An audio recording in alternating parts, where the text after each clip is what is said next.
Hi everybody and welcome to the third class in our Absolute Beginners series. Today we're going to learn about spinal articulation, so the idea that you can move your spine bone by bone, and this is used very frequently all through the repertoire as a skill that you need to know. We're also going to cover off a couple of other things, so the difference between round back and flat back, how to stand and how to sit today. So hopefully we're going to get through all that. So first off, let's stand properly. So the way that I like to get into this, when we're standing, we will either be in Pilates stance, which is heels together in a wide V, which we covered off in yesterday's class when we were lying down.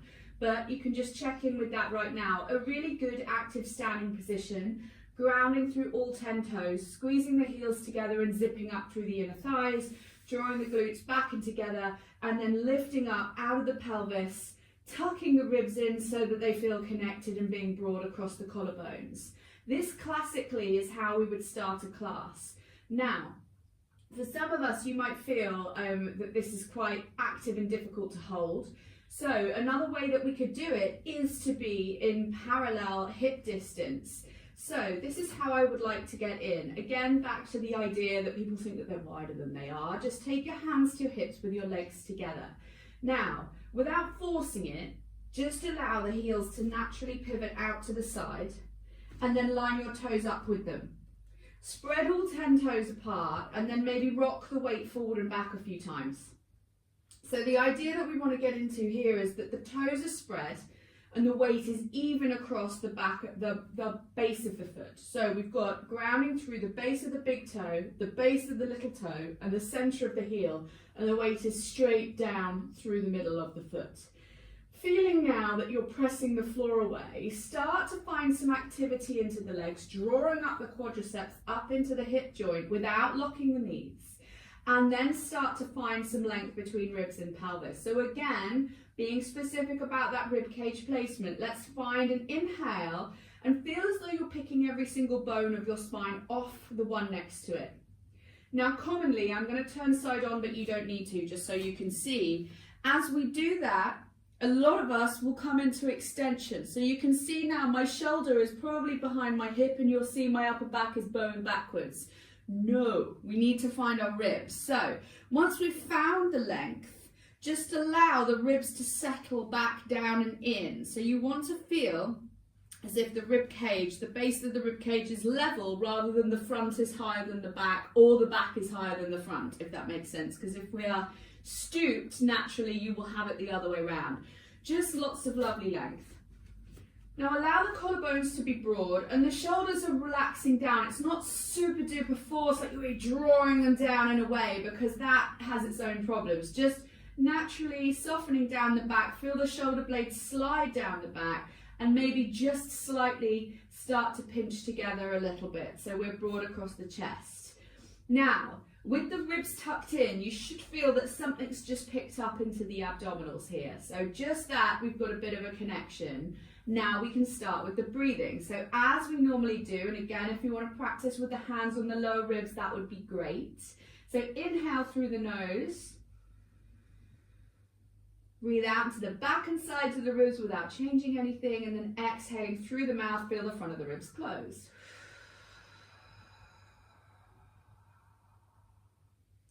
And fully exhale, that's important. Now inhale really deeply, wide and full. Exhale, feel the ribs close. Keep breathing out, breathing out, breathing out, breathing out, and then inhale. Breathing into the back and sides of the lungs and then exhaling out. Now let's combine it with our centering. So take a deep breath in through the nose. Spread the ribs far and apart from one another. Now exhale, drawing navel to spine. Use the exhale to help you feel the ribs funneling down into the abdominals and scoop them back. Feel as though we're wearing a corset around the middle and then gently release it as we inhale, breathing into the back and sides of the ribs. No effort through the shoulders, and then exhale, drawing navel to spine. Lift up through the pelvic floor, draw navel to spine, find that connection in the deep stabilizing abdominals, and then lastly, inhale. And exhale out. Drawing navel to spine. Excellent, well done. Release the hands down. So we're going to understand the difference now between a round back and flat back position. And this is used in a number of places in Pilates, whether you be seated, standing, kneeling, in all fours, any of those things, we need to understand the difference. So I'm going to turn side on, you don't have to. So again, bend into the knees. So we're going to learn flat back first. It's exactly how it sounds. So this is a hinging action from the hip. So in order to get into it from standing, we're going to find a standing cat-cow here. You're going to send the hips back, the glutes back, and come into a squat, resting the hands on the knees. Keep the ribs connected but the spine long, and we want to imagine that we're lengthening apart our tailbone and the crown of the head in opposition, which we learned yesterday. So sending the sit bones back, neutral spine. We've hinged forward from our hips. Our spine is acting as if it were fused together, not too difficult for lots of us to imagine.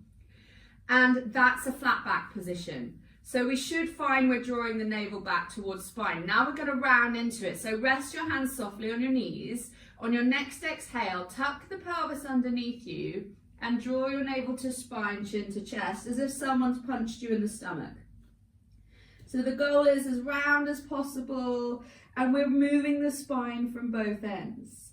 Now, from the sit bones, start to spin them back out and behind you, allowing the pelvis to roll forwards and unfurl back into flat back. Watch we don't come into an extension, just to neutral. Now draw the belly in, round the spine, chin to chest.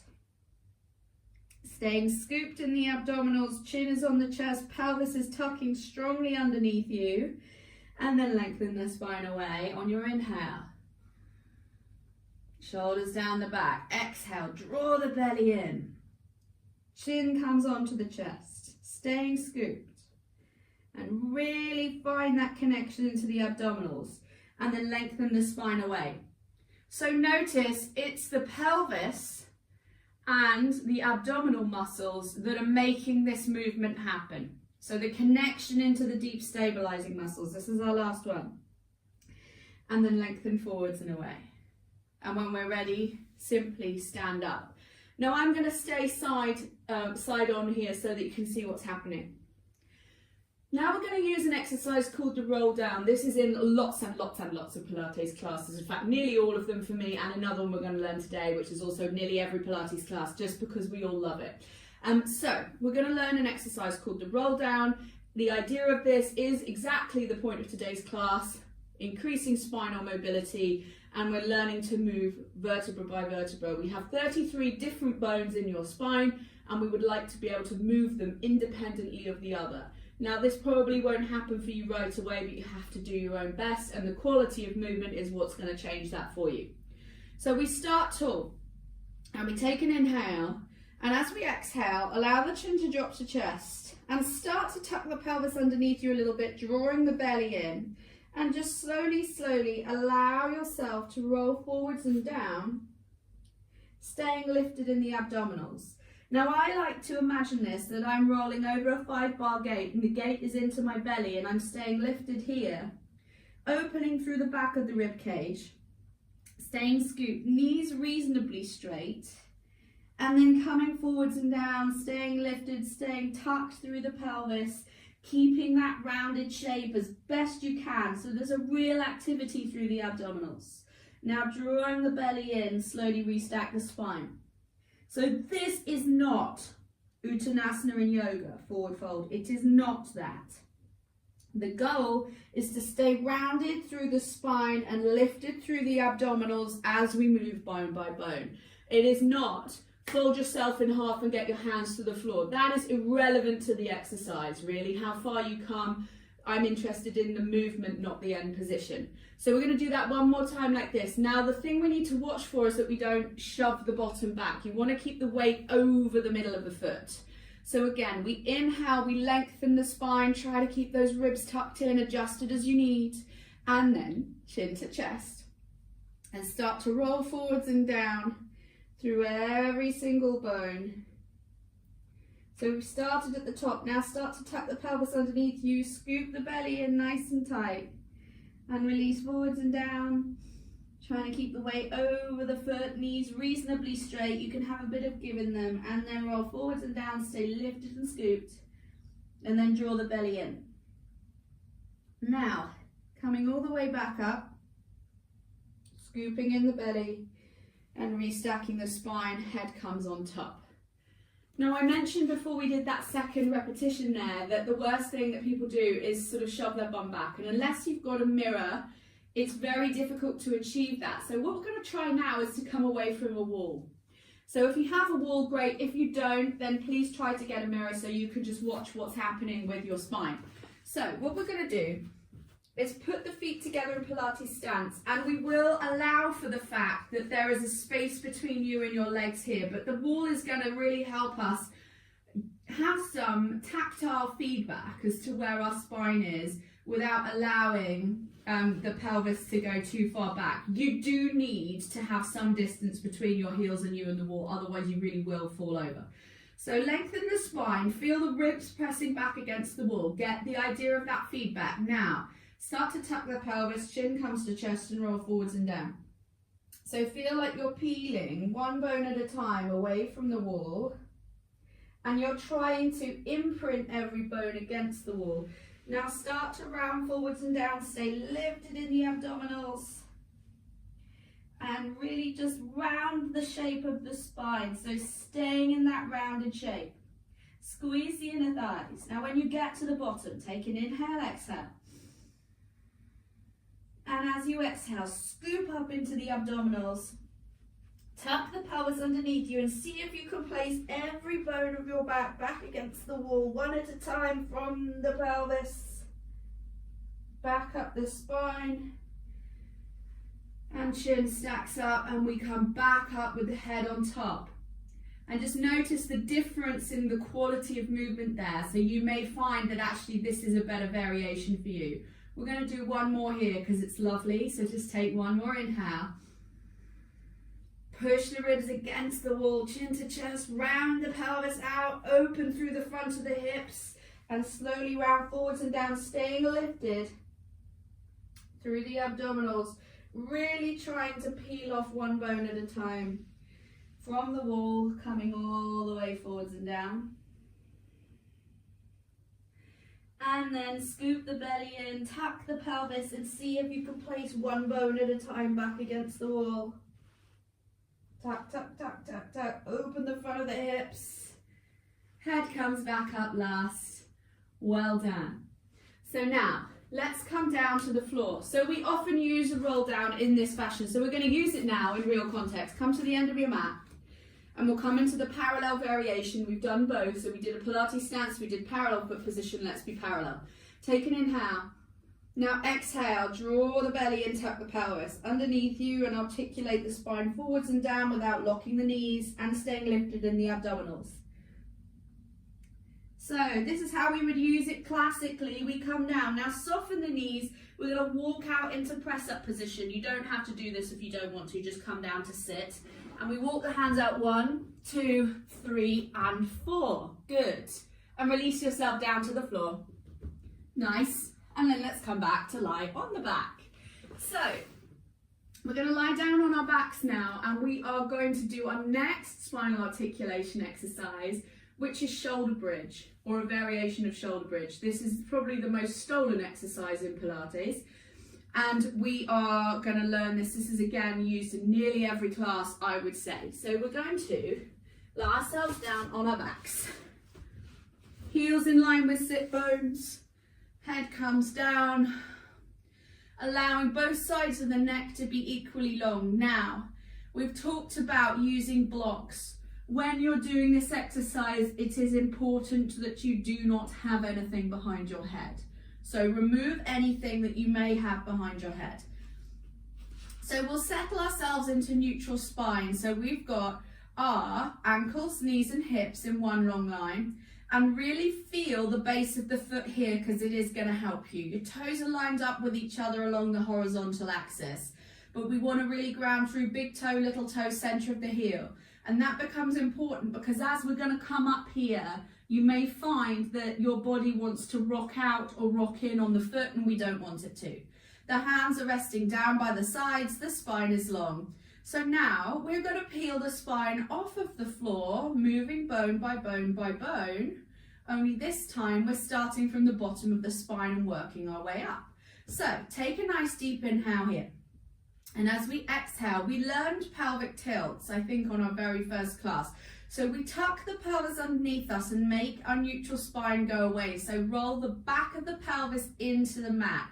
Now, imagine you're picking your spine up off of a sticky surface and slowly standing into both feet, come up, articulating every bone, trying to find a straight diagonal line from your knees to your nose. Now watch the knees don't splay out. Ground down through the big toe edge.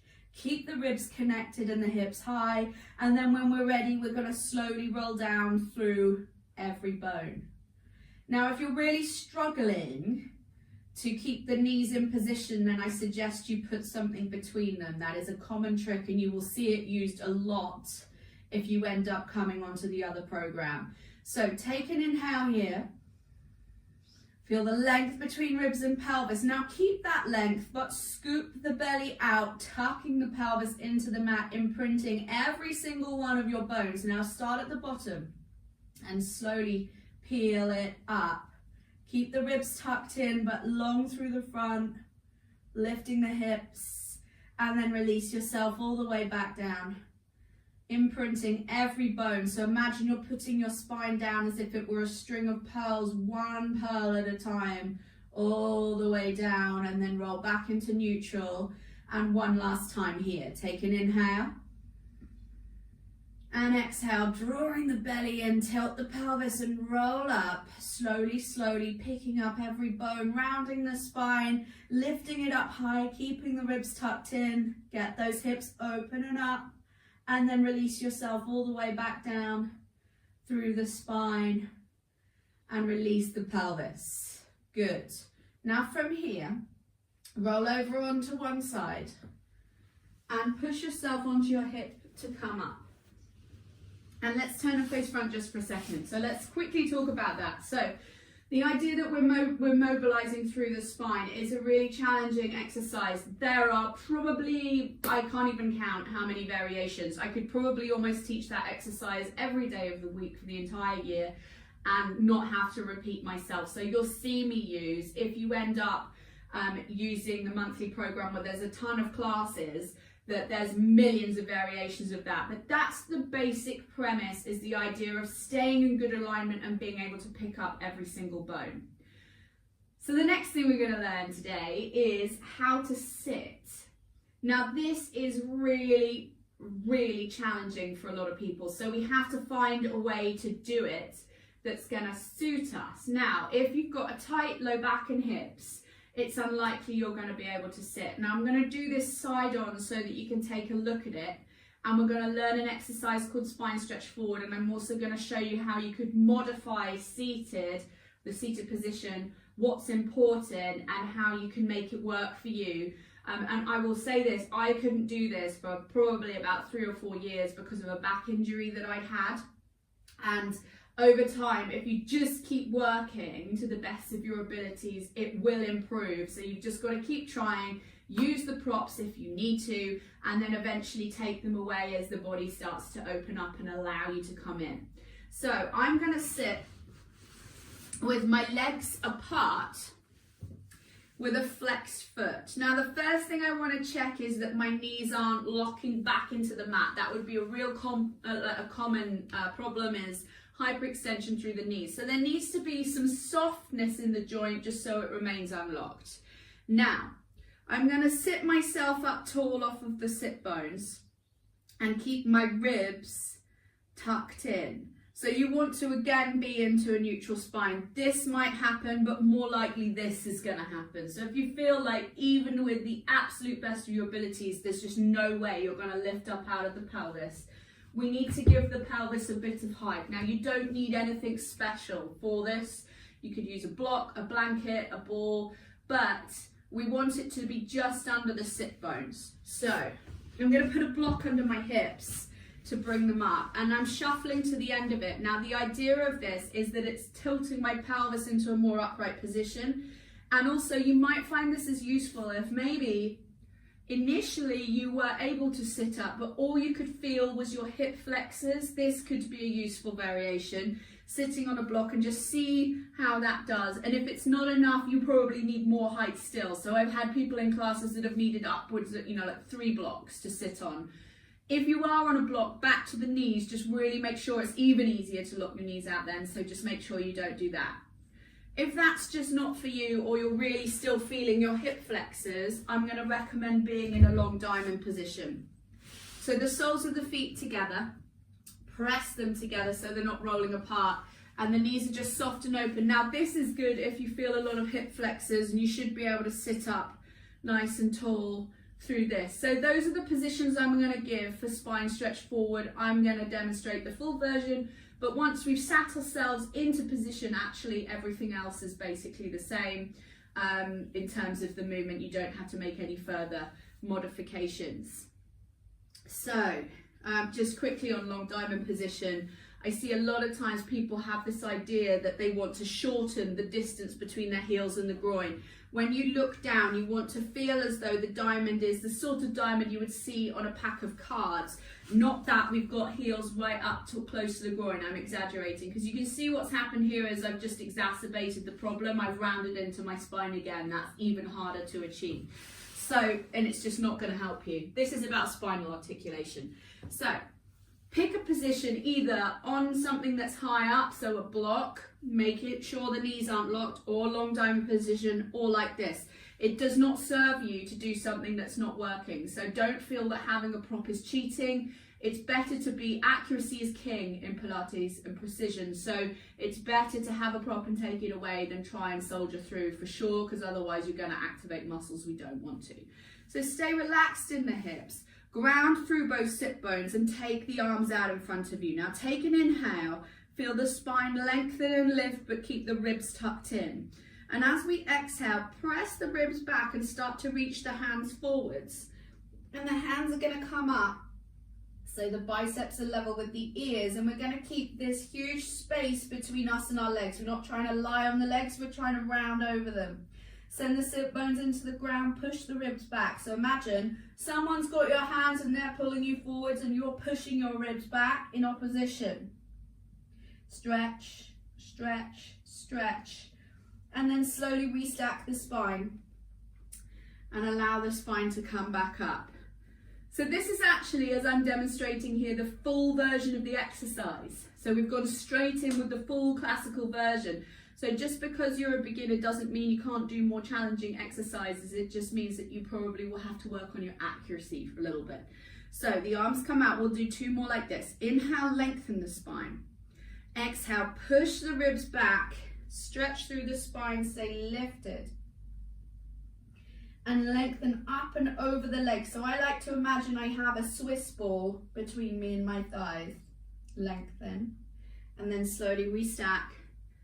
Sit up tall. One final time. Take an inhale, lengthen the spine, keep the ribs tucked in, arms in front of shoulders, and then exhale, push the ribs back and stretch over the legs. Really opening up through the low back. It's quite strenuous, but it's a great exercise. This. Come all the way back up. Fantastic. Right, let's talk about what we've learned today. So really good. So we started off, we have learned 2 different positions today. We've learned how to stand and we've learned how to sit down. So that's 2 big ticks. You would be able to go away and do a Pilates class. You know what it is that you're aiming for ideally and how you might modify it. We've also learned all about flat back, the difference between flat back and round back, which we did right at the beginning of class. And then on top of that, the concept of moving one vertebra at a time. So again, something that really takes a lot of work, and so many of us will find that we're able to move really beautifully for a little bit, and then there will be a big section of the spine that's locked up. If you do this work and you keep working on it and keep trying to articulate every single bone as best you can, using a connection into the abdominals, it will slowly start to release for you. So I hope that's been useful. We're kind of layering up the knowledge. This is definitely one of the classes that I think you probably need to watch more than once, because there is so much information. I think all of these really, you need to see them about 3 times each to keep practicing and just hear the information again and again, just so you can really kind of get it into your practice and move forward from it. So hopefully this is going to give you a really strong grounding in how to move your spine bone by bone. And we will be back again with a 4th class very shortly. Really hope you enjoyed it, and I'll see you there.